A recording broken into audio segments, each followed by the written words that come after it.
অনেক রকম আচারের রেসিপি তো আপনাদের সঙ্গে শেয়ার করেছি। আজকে বানালাম রসুনের আচার। দেখুন কেমন করে বানালাম।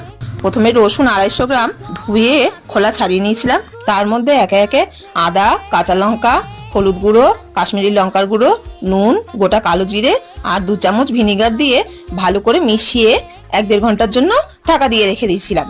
এখানে এটা ঢাকা দেওয়া থাক, চলুন একটা মশলা বানিয়ে নিই। ধনে, জিরে, মেথি, মৌরি, গোলমরিচ সব দিয়ে একটু ভেজে নিয়ে নামানোর পরে এর মধ্যে সর্ষে আর জোয়ান দিয়ে দিলাম। একটু ঠান্ডা হলে মশলাটা একসঙ্গে মিক্সিতে গুঁড়ো করে নেব।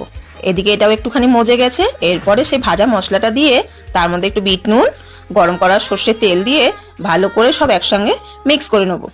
সব ভালো করে মিক্স করা হয়ে গেলে পুরো ওভারনাইট রেখে দিন। এরপর কাচের একটা শুকনো জারে আচারটা ভরে 7-8 দিন রোদে দিলেই রেডি হয়ে যাবে আমাদের রসুনের আচার। তো ভিডিওটি ভালো লাগলে আমাদের চ্যানেলটি